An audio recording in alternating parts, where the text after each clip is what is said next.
Reciban un cordial saludo a todos los asistentes, sean todos bienvenidos a la sección de cultura de la biblioteca. Antes de dar inicio, unas recomendaciones. Por favor, todos los micrófonos deben estar apagados para llevar satisfactoriamente la sección. Las cámaras estarán inhabilitadas para que no hayan interrupciones. También el chat estará habilitado para recibir inquietud o dudas que se presenten durante la capacitación. Por ese medio encontrará el enlace de asistencia, el reporte de las capacitaciones anteriores para que puedan ver las grabaciones y la importancia de cumplir con el protocolo de ingreso. Recuerden que debe ir zona, centro, nombre del estudiante. Agradezco a todos los asistentes por su atención y no siendo más, doy paso a Marcela Izaza, que nos impartirá la capacitación sobre Club de Lecturas Constelación de Palabras. Hola, muy buenas tardes a todos. Agradezco mucho que se puedan conectar el día de hoy al Club de Lectura. Este sería como nuestro último encuentro por este año, dando gracias por su atención y para las personas que se han podido conectar pues a lo largo de este tiempo que estamos con el Club de Lectura. También pueden, si no pueden asistir a estos encuentros, también pueden encontrar nuestras grabaciones en la página de la biblioteca o también en el canal de YouTube de la universidad. El día de hoy vamos a hablar de un escritor inglés, C.S. Lewis. ¿Me pueden confirmar porfa, si pueden ver la pantalla en este momento? Sí, sí la estamos mirando. Vale, compañera, gracias. Somos lo que creemos ser. Vamos a hablar de un escritor cristiano, meramente cristiano, inglés, y vamos a hablar de Clive Stephen Lewis, un escritor académico y crítico inglés considerado uno de los más influyentes del siglo XX. Él nace en Belfast, Irlanda del Norte, un 29 de noviembre de 1898. Estudió en Oxford, fue profesor también en esta misma universidad y en Oxford y también en Cambridge. Fue amigo y colega de Tolkien, el autor y el escritor de El Señor de los Anillos, y también gracias a él, que lo conoce en esta misma universidad, ambos como, compartiendo como docentes, eh, influenciado por este mismo, a los 30 años se convierte al cristianismo, donde da un giro de 90 grados toda su vida. Se casó en 1956 con la escritora estadounidense Joan Grisman, quien falleció de cáncer óseo a los 45 años. Murió en Oxford, Inglaterra, el 22 de noviembre de 1963 a causa de una insuficiencia renal. Probablemente algunos han escuchado hablar de este escritor, ya que es el escritor de Crónicas de Narnia. Es un libro muy famoso que se llevó a la pantalla grande con un éxito rotundo. ¿Por qué les menciono esta saga al inicio? Porque esta historia es una vida, pues prácticamente es la historia de vida de C.S. Lewis, como lo conocemos. Es un legado que vale la pena rescatar. Es un escritor que creció rodeado de libros y también que su vida toma un giro inesperado cuando era niño, con la muerte de su madre. A raíz de la muerte de su madre, C.S. Lewis se vuelve un niño muy solitario, que se refugia en la lectura y también que se sentía pues como, que sentía como un gran vacío por ese increíble suceso que se le presentó con su mamá, por lo que se nombra como ateo. En la época de adolescencia y juventud, él se declara completamente ateo y fue en su época preuniversitaria donde fue crucial en sus creencias. Más tarde, adelante, Más tarde adelante, en su adolescencia, participa pues como en en la Primera Guerra Mundial, en sus primeros días de estudiante, donde era el ateo más convencido de todos. Lewis en ese tiempo tenía unas visiones muy firmes, era muy difícil que tuviera pues como un cambio de cosmovisión en su vida. Y gran parte de sus años en la Universidad de Oxford, cuando fue estudiante y luego fue profesor destacado, empieza a tener contacto con otros escritores y profesores sobresalientes de la época en la misma universidad. Uno de ellos fue Tolkien, el autor y escritor de la famosa obra que ustedes conocen, que es El Señor de los Anillos. Como les decía anteriormente, esta amistad cambia, le da giro a su vida porque gracias a sus conversaciones, prácticamente que hablaban de todo, la religión era uno de los temas centrales de estos escritores, como uno también de sus escritores favoritos que era George Martin, quienes compartían algo muy especial que era la fe. Un día, al reunirse pues con ellos, este Lewis, uno de los defensores del ateísmo en ese momento, se convierte pues como a la fe cristiana y empieza a escribir en sus libros y a verse pues como impregnado en todas sus novelas el cristianismo, de una forma pues como muy académica, ¿cierto?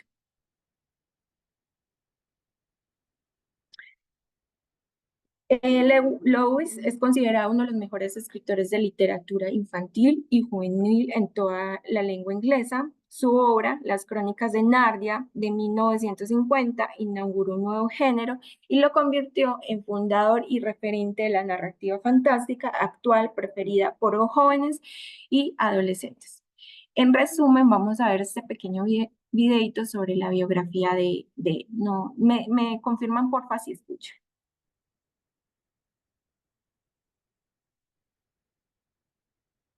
¿Sí escuchan? No, compañera, No, no se está escuchando. denme un momento.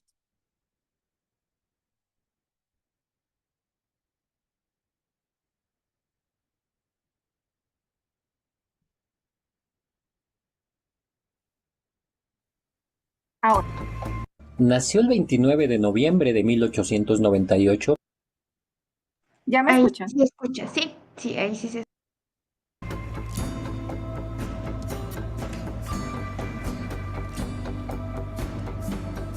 Clive Staples Lewis nació el 29 de noviembre de 1898 en Belfast, Irlanda. Era hijo del abogado A.J. Lewis y de Flora August Lewis Hamilton, una matemática cuyo padre era ministro. A los 4 años de edad, dijo a sus padres que quería ser llamado Jack Lewis y su familia y amigos se refirieron a él de esa manera por el resto de su vida. El mejor amigo de Jack cuando niño fue su hermano mayor Warren. Hacían todo juntos e incluso crearon su propio país, Boxen, creando para él muchos personajes individuales y una historia de 400 años. La madre de Lewis, que no lo había tutelado en francés y latín, murió cuando él tenía 10 años. Después de pasar un año estudiando en la Universidad de Woburn, un internado en Inglaterra, continuó su educación privada bajo un tutor llamado W. T. Kirkpatrick, exdirector del Lurgan College. Durante la Primera Guerra Mundial, Lewis sirvió como segundo teniente en el ejército inglés, interrumpiendo su carrera académica que había comenzado en 1918 en la Universidad de Oxford. Herido en la guerra, volvió a Oxford, donde fue nombrado profesor del University College en 1924. En 1925, fue nombrado fellow y tutor en el Magdalen College de Inglaterra, donde dio conferencias sobre literatura inglesa. En 1926 apareció la primera publicación de Lewis, Dimmer, bajo el seudónimo de Clive Hamilton, revelando su don para la sátira. The Pilgrim's Regress, una alegoría publicada en 1933, presentó una apología del cristianismo. No fue sino hasta la aparición de su segunda obra alegórica, La Alegoría del Amor en 1936, cuando Lewis fue honrado con el codiciado premio Hawthornden. Cartas del Diablo a su sobrino, en 1942, es quizás la obra por la que Lewis es más conocido. Se trata de una sátira en la que el diablo, aquí conocido como Screwtape, escribe cartas enseñando a su joven sobrino Werwood cómo tentar a los seres humanos al pecado. Lewis publicó 7 alegorías religiosas para niños tituladas Crónicas de Narnia en 1955. También publicó varios trabajos académicos sobre literatura, incluyendo literatura inglesa en el siglo XVI en 1954 y El experimento en la crítica en 1961. Aunque Lewis publicó varios trabajos involucrando la religión, había perdido interés en ella muy temprano en su vida y solo más tarde se convirtió al cristianismo, uniéndose a la Iglesia anglicana. Su autobiografía, Cautivado por la alegría, la forma de mi vida temprana, no explica lo que sucedió en su infancia. Su director en el internado, un ministro que le instó a pensar golpeándolo, puede haber contribuido a este cambio. Lewis se convirtió en profesor de inglés en la Universidad de Cambridge, en Inglaterra, en 1954. Una persona muy cultivada, su conocimiento de la literatura le hacía muy solicitado por su compañía y conversación. Lewis disfrutaba permanecer en las últimas horas del día en las aulas de la universidad hablando de literatura, poesía y religión. En 1956, Lewis se casó con Joy Davidman Grisman, la hija de una pareja judía de Nueva York. Ella era graduada del Hunter College y anteriormente había estado casada 2 veces. Cuando su primer marido sufrió un ataque al corazón, se volvió hacia la oración. Inspirada por los escritos de Lewis, ella comenzó a asistir a la iglesia. Más tarde, al comenzar a escribir al mismo Lewis, se divorció.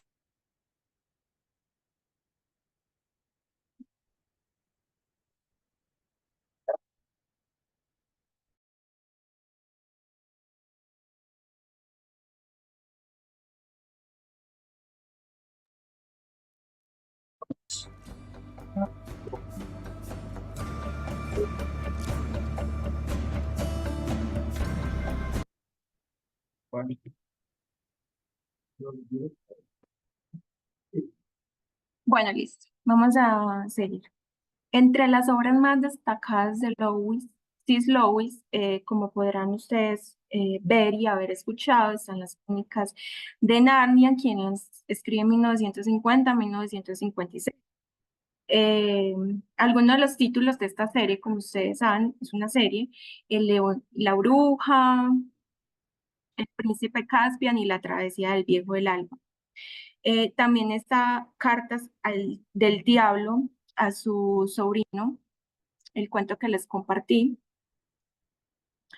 Eh, Mero Cristiano, Como ser cristiano, Milagros, son obras como que tienen que ver pues como el cristianismo, pero pues desde una crítica muy madura, muy constructiva, muy académica, ¿cierto? C.S. Lewis no es como que implante una idea como tal de la religión, sino que da como esas bases para que como lectores podamos interpretar pues como el texto, según dicen sus críticos.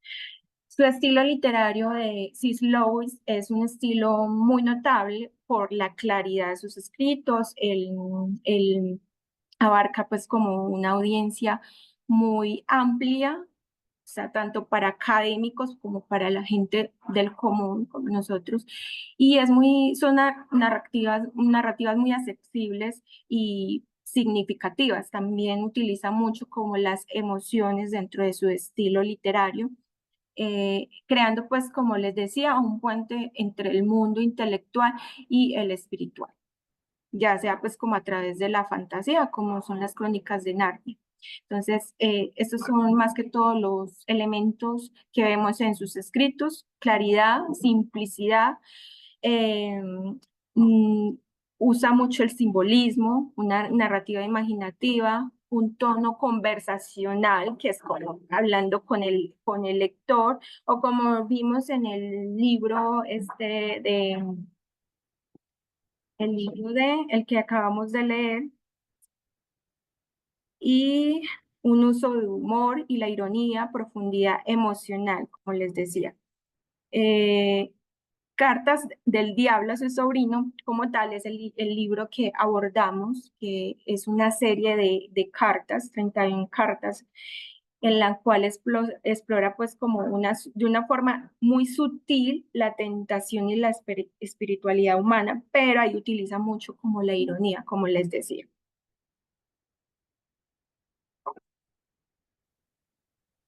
Cuando hayas alcanzado tu propia habitación, Sé amable con los que han escogido puertas distintas y con aquellos que aún están en el pasillo. Si están equivocados, necesitan tus oraciones, y si son tus enemigos, estás bajo órdenes para rezar por ellos. Es una de las normas comunes a toda la casa. C.S. Lewis. Entre sus reconocimientos, como ustedes de pronto han escuchado en algún momento, Las Crónicas de Narnia es uno de los clásicos de la literatura infantil. Desde su publicación hasta el momento actual ha vendido más de millones de copias, ha sido traducido a 40 idiomas y la serie ha inspirado a múltiples adaptaciones cinematográficas, teatrales y televisivas, de las cuales la adaptación a cine fue una de las más famosas. Fue profesor en la Universidad de Oxford, como les dije inicialmente. Fue reconocido por su trabajo en la literatura medieval y renacentista. Su libro, La alegoría del amor, estudia la literatura medieval y es considerado una de las obras más referentes en este campo. También tiene un día propio en algunas de las iglesias anglicanas, como en la Iglesia Episcopal de los Estados Unidos. Lewis es conmemorado el 22 de noviembre, al aniversario de su muerte. En 2013 se añadió una piedra en el Rincón de los Poetas en su memoria, junto a grandes figuras de la literatura inglesa como William Shakespeare, Jane Austen y Geoffrey Chaucer. Cartas del Diablo a su sobrino es un libro no más de 200 páginas, tiene como 150 páginas. Es una obra muy recomendada, brillante. Su contenido es muy irónico y Lewis utiliza una narrativa creativa para abordar cuestiones morales, teológicas, psicológicas, y nos invita a los lectores a realizar una profunda reflexión sobre la vida espiritual, la resistencia al mal cotidiano. La relevancia de sus temas y la claridad de su estilo aseguran que esta obra siga siendo una de las lecturas fundamentales para cualquiera que desee comprender mejor la naturaleza humana y el combate espiritual. Esta obra, que se las estuve compartiendo por WhatsApp, tiene 31 cartas, son corticas y todas como que están enlazadas como a la misma historia, ¿cierto? Es la herramienta fundamental, como les decía al inicio, de CIS es la ironía, y es una herramienta que la utiliza mucho como en este sentido, pues en este caso, que son como tácticas que el diablo le da a su sobrino del mal, son tácticas del mal. Entonces, el escritor se refiere a un demonio líder, que es como él lo llama en las cartas, como ustedes pueden leer, como nuestro padre de abajo. Es una parodia, y esta es como una parodia al Padre Celestial. Otra ironía que ustedes ven en este libro es la frustración del protagonista por la misericordia divina, y muestra pues como la incapacidad del mal para comprender el amor, el perdón, y es un enfoque irónico que al lector, al digerir estas ideas tan profundas, son muy impactantes, pero también son muy ligeras, como característico de Lewis, que es como la naturalidad al escribir. También es una crítica social, apunta a las dinámicas sociales y culturales como a la superficialidad, al materialismo, al conformismo, que alejan pues como a las personas de una vida espiritual y auténtica.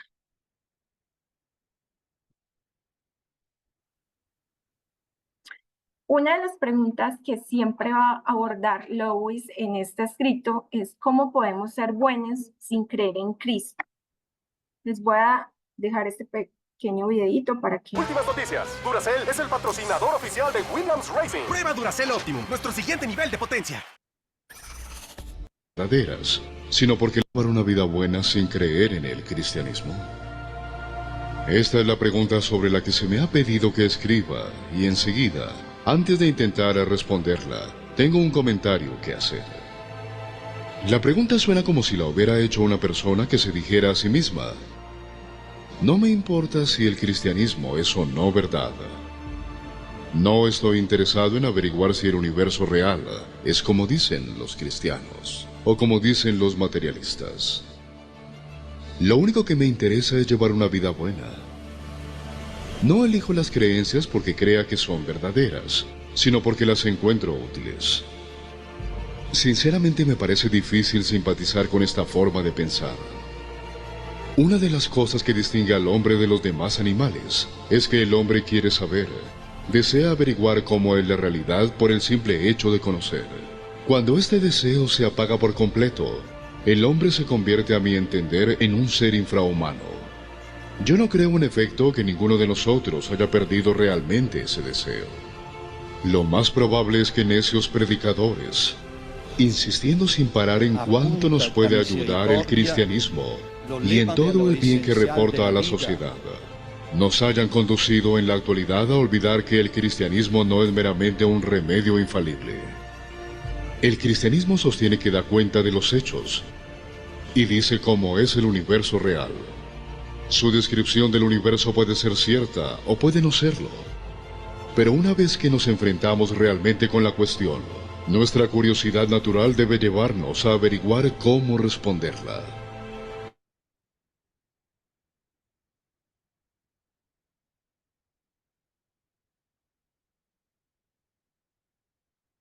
Todos los hombres honestos querrán creer en él. Proporcione la menor ayuda. Tan pronto como entendemos todo esto, entendemos algo más.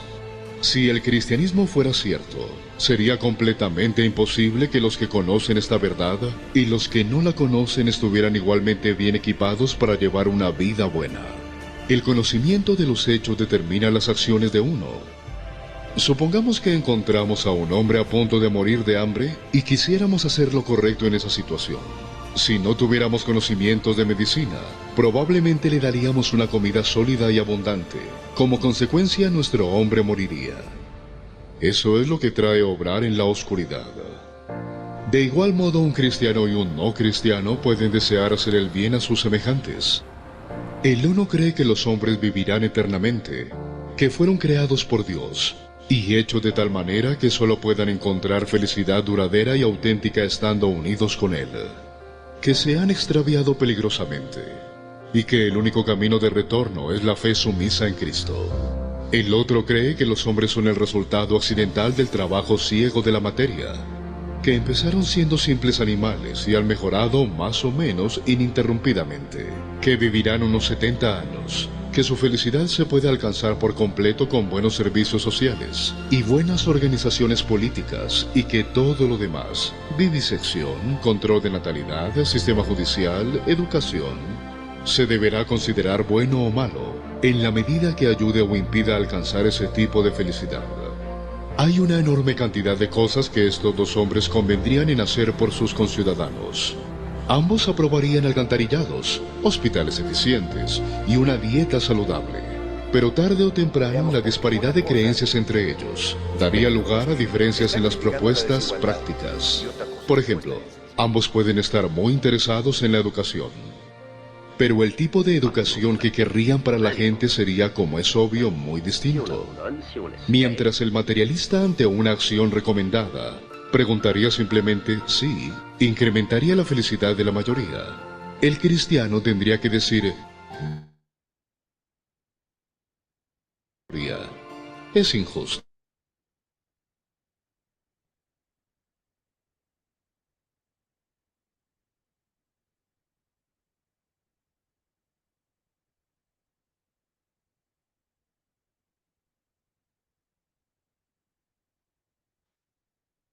Los grupos pueden durar siglos. Para el cristiano, en cambio, los individuos son más importantes, pues viven eternamente. Bueno, no sé si tengan alguna pregunta o duda hasta el momento o comentario,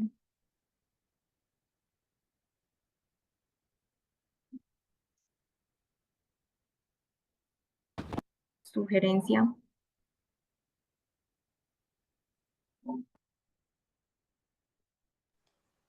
Por el chat, compañera, no hay dudas.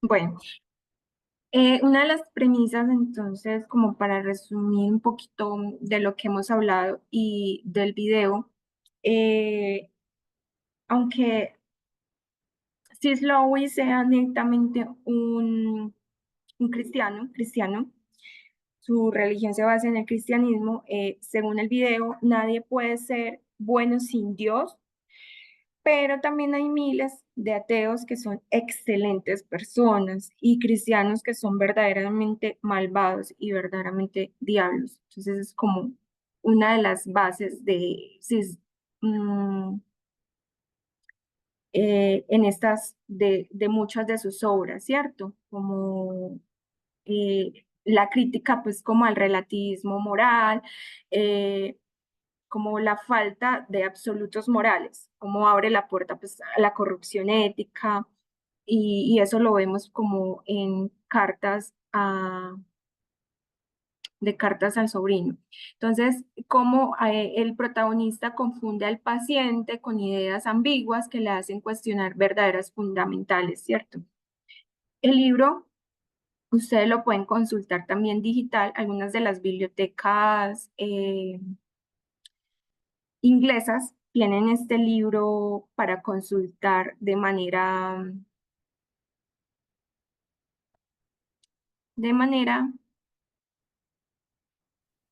legal. Entonces, no sé si puedan ver mi pantalla en este momento.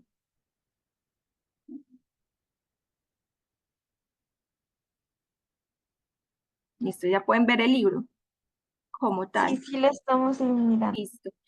El libro Cartas del Diablo a su sobrino, como les decía anteriormente, tiene 154 páginas, lo pueden consultar en cualquiera de las bibliotecas pues, inglesas que tienen como este, es uno de los clásicos de la literatura inglesa, ¿cierto?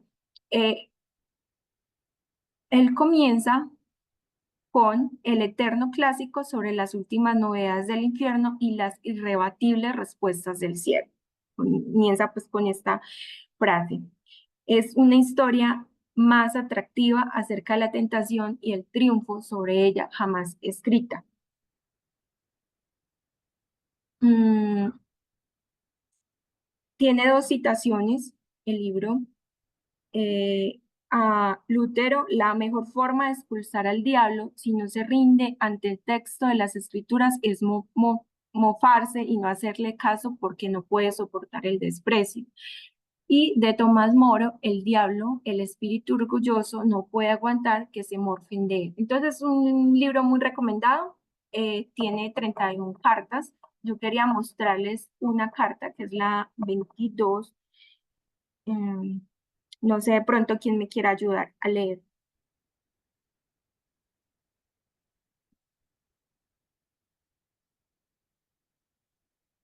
¿Alguien me quiere ayudar a leer?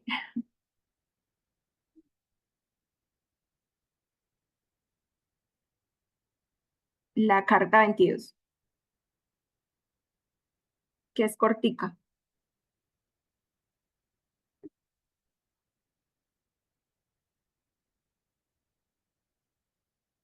Nadie.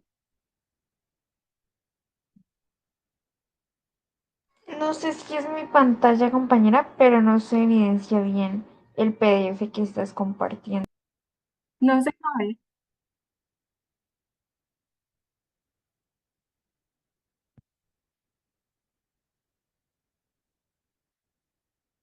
Pero no pueden ver mi pantalla.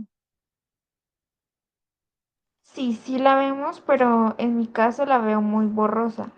El PDF de la carta que me está diciendo que sí podemos leer.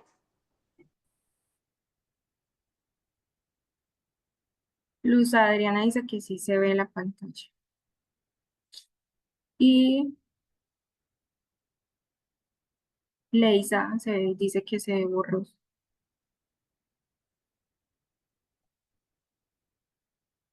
Bueno, no sé, ¿alguien me quiere ayudar con la lectura en voz alta?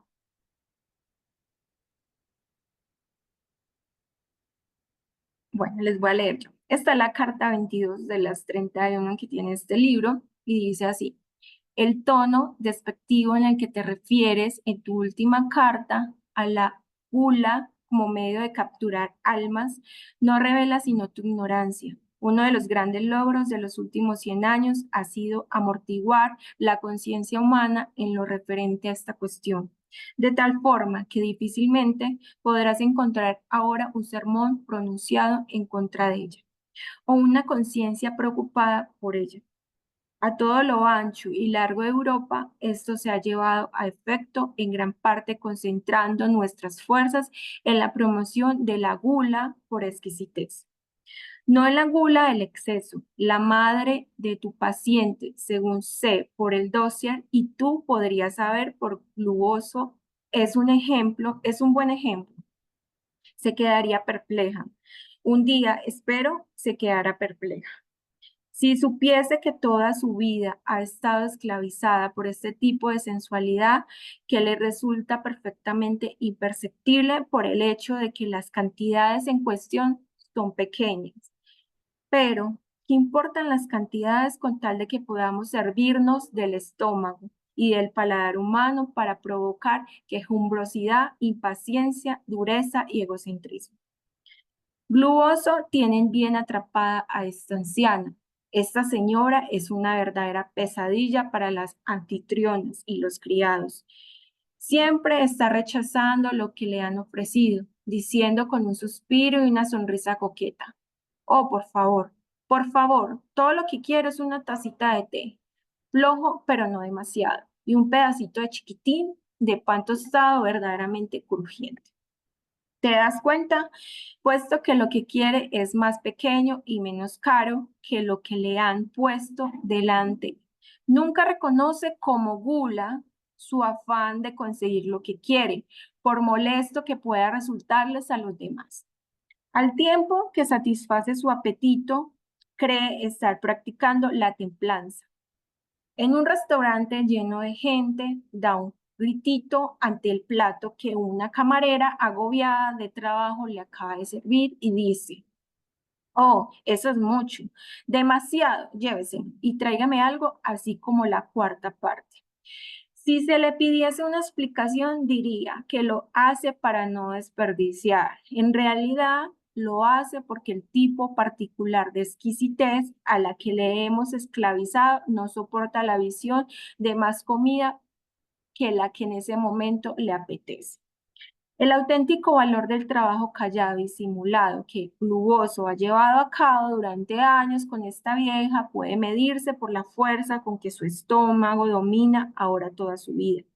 Ella se encuentra en un estado de ánimo que puede representarse por la frase: todo lo que quiero es una tacita de té, hecho como es debido, o un huevo correctamente pasado por agua, o una rebanada de pan adecuadamente tostada.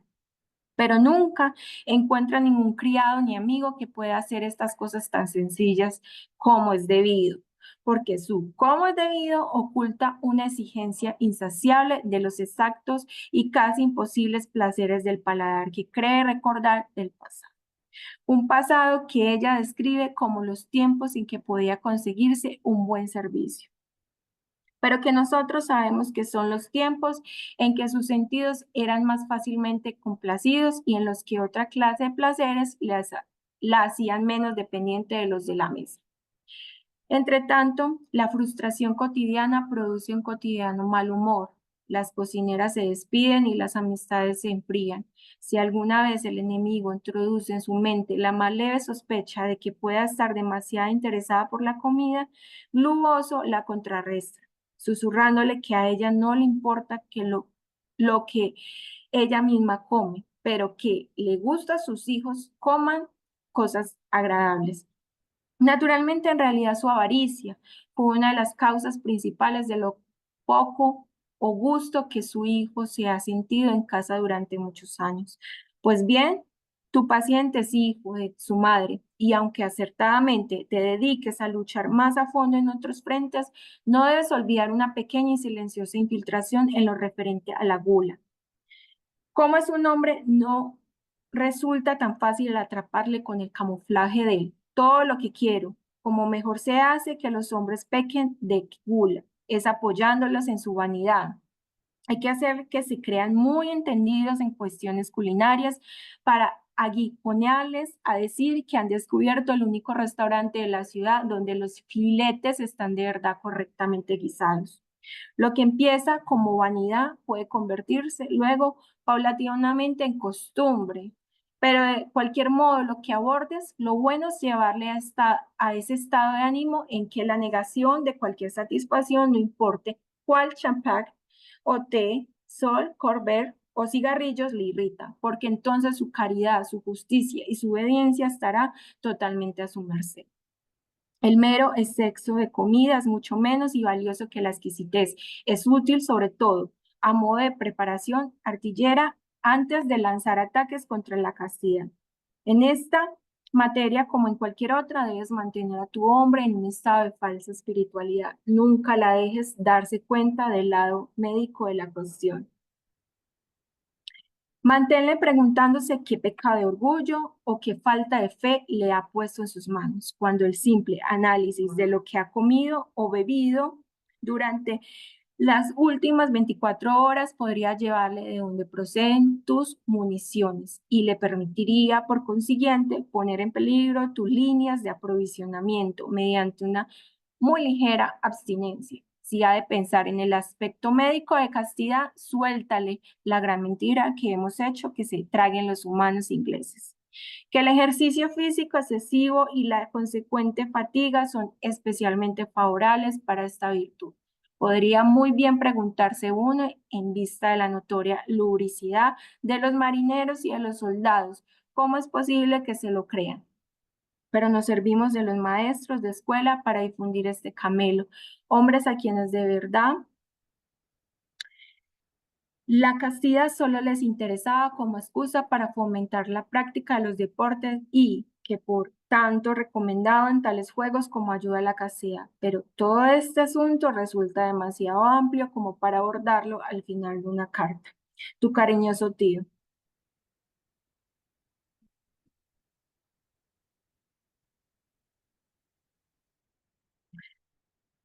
No sé si de pronto lo leo o tengan algún comentario, inquietud de esta carta que acabamos de leer.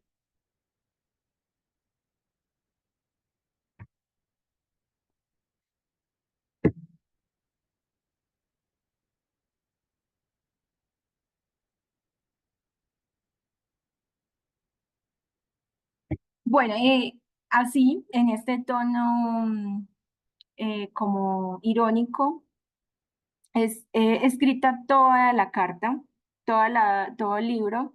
Tiene una narrativa en la cual pues, el lector va a reflexionar sobre el bien, el mal, sobre algunos pecados capitales. En este caso, hablamos de la gula, la vanidad, la avaricia, pero pues hay otros pecados que como que abarca el libro.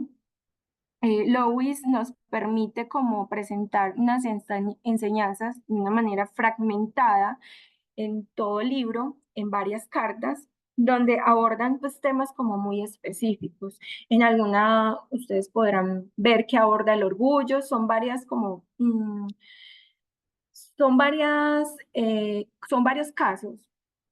casos muy particulares como que abordan estos temas. Algunos hablan de la pereza, otros del amor, la guerra, el orgullo, y en este caso pues que hablamos de la gula. Entonces, no tiene como tal una trama tradicional, no es una historia pues que conlleva la otra historia y así, no. Son varias historias que hablan como de estos pecados y donde es como el diablo le escribe a su sobrino cuáles son esos casos muy puntuales en los cuales puede como de pronto aprender de eso. Es muy bueno, el libro es muy interesante, bastante recomendado para que de pronto lo puedan consultar, si tienen la oportunidad de leerlo físico, prestarlo en una biblioteca, también lo pueden consultar en algunas de las bibliotecas que les dije, está en PDF, y yo se las estuve compartiendo en el grupo del club de lectura. No sé si de pronto tengan una reflexión final o pueden escribirme en el chat, lo leo.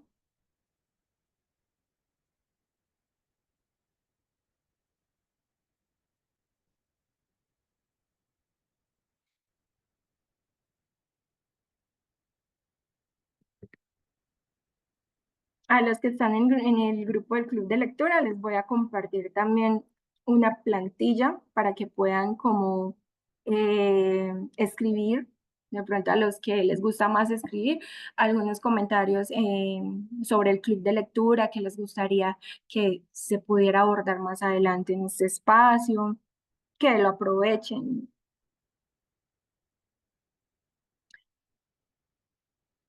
Luz dice que me parece interesante la forma irónica como aborda los temas, pero sí hay que prestar demasiada atención para poderlo entender. No creo. Pues sí, bueno, sí, de pronto sí, pero digamos que su estructura es muy fácil, es más sencilla, a pesar de que Lewis es como tal muy académico, como les decía al inicio, es un docente, fue casi toda su vida docente, pero él es muy reconocido más que todo por la simplicidad de sus escritos. Entonces, sí, de pronto hay que darle una oportunidad para poder empezar a leerlo con estos cuentos o no necesariamente tienen que leerlo pues como así la primera carta, luego la segunda, la tercera, no pueden escoger como de pronto la que más les llame la atención, más les guste.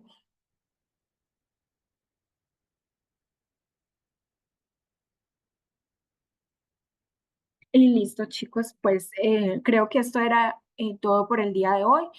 Los estaré leyendo por el grupo del Club de Lectura para que se animen en participar. Los que no están en el grupo pueden unirse. Este espacio es libre, completamente libre.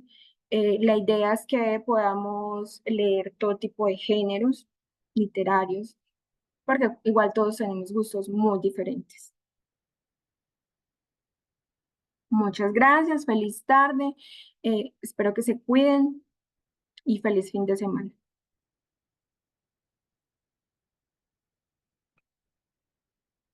Bueno, muchas gracias, compañera Marcela. Entonces, no siendo más, voy a esperar 2 minuticos al chat compartir el enlace de asistencia para los que no lo han diligenciado. Entonces, a las 3:55 cierro la sección.